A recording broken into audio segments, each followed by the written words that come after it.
Okay, it's now time to start getting our hands dirty. In this video, Lee's going to be setting up the framework for the sculpting system. Yep. But even before we start with the framework, I want to do a couple of things to our existing config file. And that's going to be taking our patch row count down to 1. I'm going to take our max height down to, let's say, about 128, because I don't want to be working with giant mountains all over the place. I want, some low rolling hills maybe at most. Okay. I'm going to take our patch vertex count, and I think I'm going to jump this up to 50, and maybe take our patch vertex spacing out to 16. This should give us a very smooth looking result, but load fairly fast. Another thing that I want to do is I'm going to comment out our calculations for tangents and normals, and I'm going to rely on the built-in calculations for normals in this case. This is going to cause us to load faster because until the vertex cache gets put in place, while this gives us more accurate results the way that we want them to look, they do take longer to calculate, so we're going to turn them off. We're going to rely on Unity's normal calculations. So that will take care of that part of it. Now, if we jump over into Unity real quick, I want to make sure that we take our character, make sure our character is starting out at the world origin. We don't want to complicate this any more than we have to start off with. Go ahead, hit play, and see if we've got something that looks usable. So we've also got the mini-map off. I'm going to leave the mini-map off for now. So if you look around, we've got some low-lying hills, but by taking the spacing out, I've managed to give us quite a bit of terrain that we can play around with, particularly when we start messing with getting the brush projector in place. So, Cool. all right, so that gets us where we need to be with that. The next thing we need to do is create some folders inside of our project. So if we go to Visual Studio, underneath the demo folder, I'm going to create a new folder. Actually, I'm going to create 2 new folders. One's going to be called Brushes, and the other one is going to be called Sculpting. Now, the way I chose to do this was sculpting is going to be obvious. That's where all of our sculpt tools are. But instead of making one folder for the entire sculpting system and putting the brushes in there, I'm breaking the brushes out because the way I'm envisioning and intending to use my brushes is that these brushes that we're going to construct are going to also feed into our texture painting system. So we're going to be reusing that same code. A lot of it's going to be the same, but instead of working on vertices for a mesh, it will just apply the effect to pixels in a texture. So why, write the code twice when we can just reuse the code that we write the first time round? So this will give us our 2 folders, one for brushes, one for all the sculpting code. Now, the very first thing that we're going to create as far as a script today is going to be a new class. This is going to be our terrain sculptor.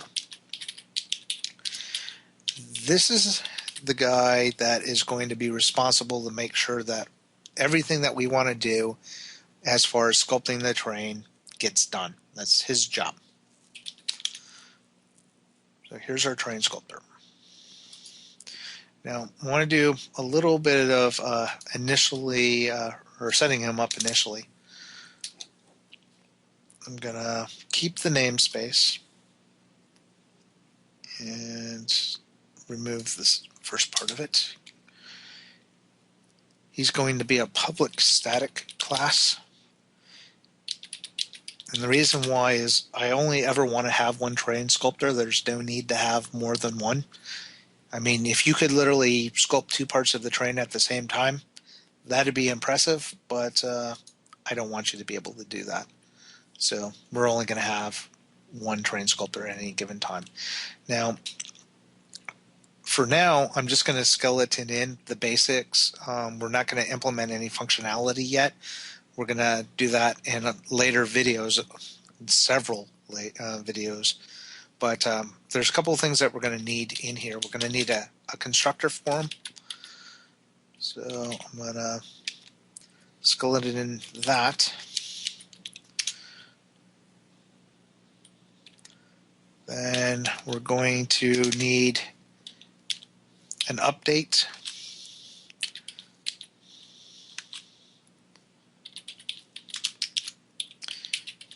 And this is going to get run with every update. Now, we need the ability to select our tool and our brushes. So we're going to need two methods to do that, but these are going to be private. So we're going to have a void select tool.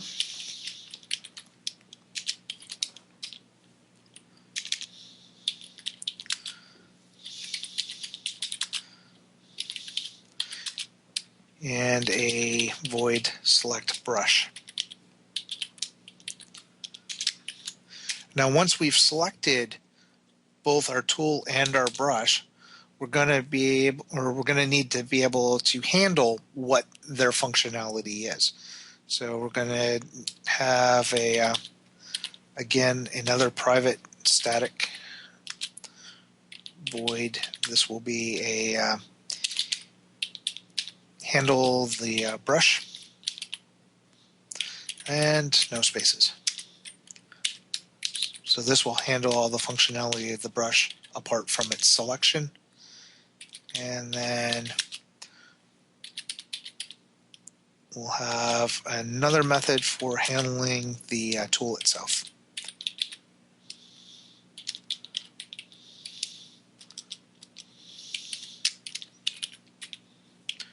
And this is actually sculpt tool.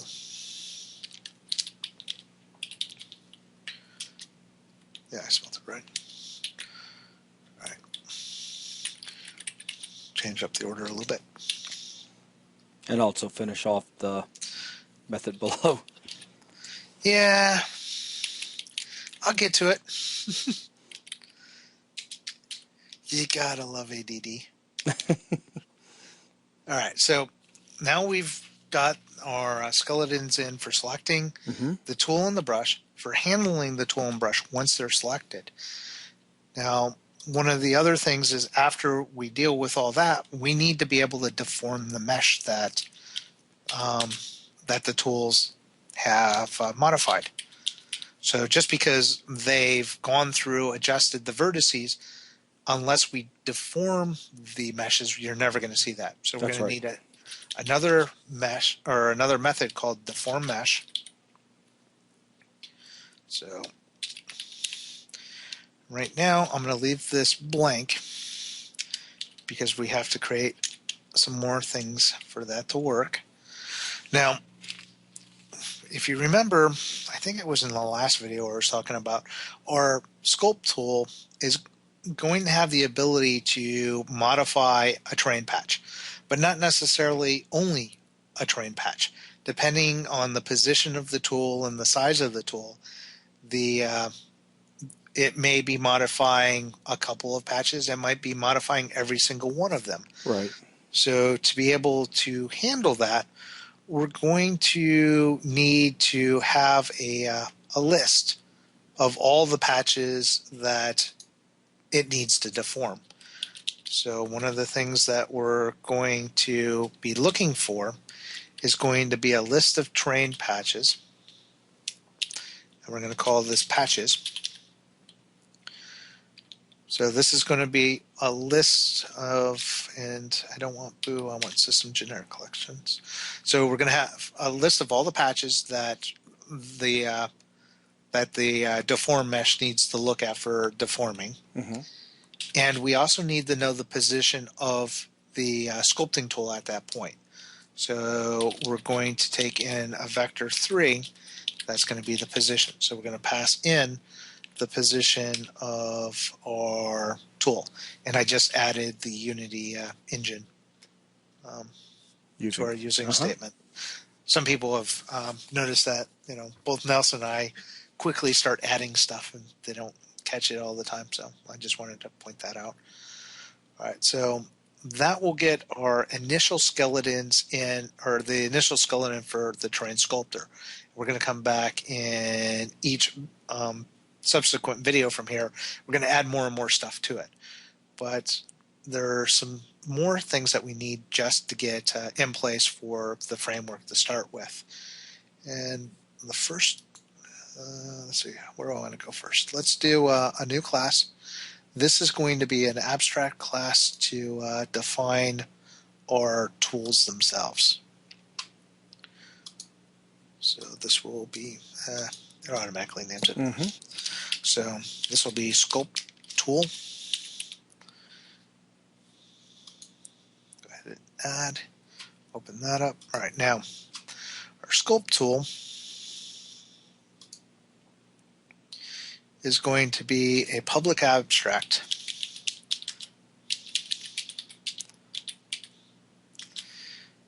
class called sculpt tool.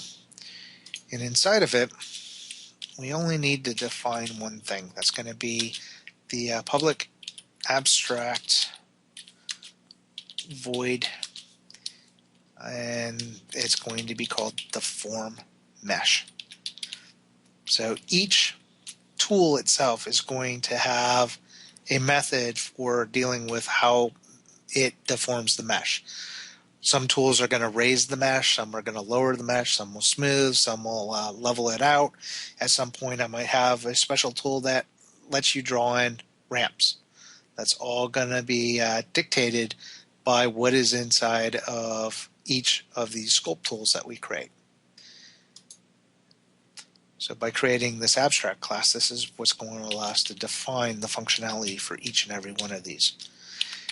To know what mesh to deform or which meshes, we need to pass in a list of terrain patches. So it needs the terrain. No, actually, is it that terrain? I'll get it. Hold on. Terrain patch. Yeah, so it's not going to find it yet until I add it. There we go. All right, so terrain patch. And this will be our patches. It also needs to know what brush to use. So it's going to be looking for a brush. And of course you can't resolve that because you haven't created it, have you? No, not yet. Okay. Like I said, there's a lot of back and forth on No, this. I know, it's all good. Just when you was wondering about resolving it, I was like, how? Yeah, it's like going, it's not going to resolve it. Oh yeah, I haven't created it yet. Good point, Jason. Thank you. If it resolves it, I'm going to be so impressed. It's like it's probably in that same namespace with the Make MMO button. Oh, I got you. Okay, fair enough. So we're going to have to define that, and then Yes. it'll resolve it at some point. Yes. But we will need to pass in which brush this tool is going to be using.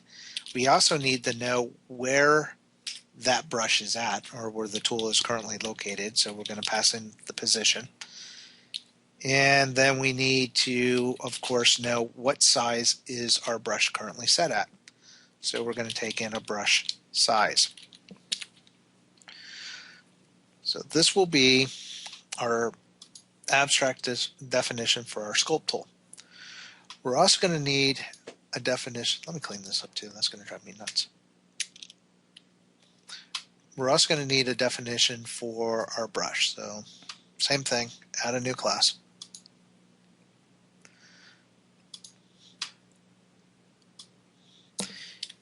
And this will be a brush. So now our brush